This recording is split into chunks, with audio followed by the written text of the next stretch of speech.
HGH है basically human growth hormone. तो growth hormone body में कनेक्टिव टिश्यूज को डेवलप करता है, साथ में फैट बर्न करता है और मेटाबॉलिज्म को थोड़ा बहुत बूस्ट करता है। ये हल्का एनाबॉलिक इफेक्ट भी देता है बॉडी पे, लेकिन ये बहुत मिनिमल होता है।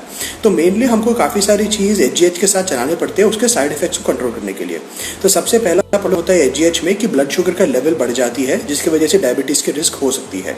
तो इसलिए इंसुलिन लेना ज़रूरी हो जाता है। ज़्यादातर इंसुलिन ली जाती है 2 to 3 IU post workout meal के पहले।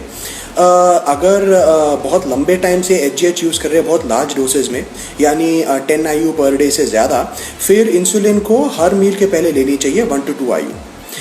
दूसरा चीज़ लेना पड़ता है थायरॉक्सिन। तो बेसिकली HGH के वजह से कभी कभी थायराइड का प्रोडक्शन बंद हो सकता है, जिसकी वजह से मेटाबॉलिज्म ड्रॉप हो जाएगी और ब्लोटिंग और फैट गेन स्टार्ट हो सकता है। तो T3 या तो T4 ले सकते हैं। अगर T3 ले रहे हैं तो 25 to 75 mcg और T4 तो फिर 25 to 150 mcg, क्योंकि T4 थोड़ा वीक होता है कंपेरेटिवली। तीसरा चीज़ हम साथ में ले सकते हैं लेकिन ज़रूरी नहीं है, वो है IGF-1। इनफैक्ट अगर आप HGH से के इंजेक्शन ले रहे हो तो आपका बॉडी का नेचुरल IGF-1 का प्रोडक्शन वैसे भी बढ़ जाता है। तो मेरे हिसाब से स्ट्रिक्टली ऑप्शनल है, इसको लेने का कोई ज़रूरत नहीं है। बट मेनली ये दो चीज़ हो गए, आपको थायराइड चलाना पड़ेगा साथ में, और साथ में आपको ये चलाना पड़ेगा, इंसुलिन चलाना पड़ेगा।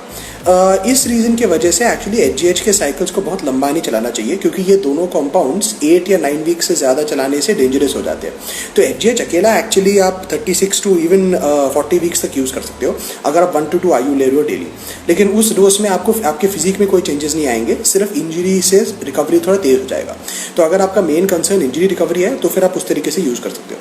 लेकिन अगर आप फिजिक एनहांसमेंट के लिए इस्तेमाल कर रहे हो HGH को, तो फिर ऑब्वियसली आपको ज़्यादा डोज लेना पड़ेगा, जिसकी वजह से आपको फिर इंसुलिन और TSH और T3 या T4 साथ में चलाना पड़ेगा।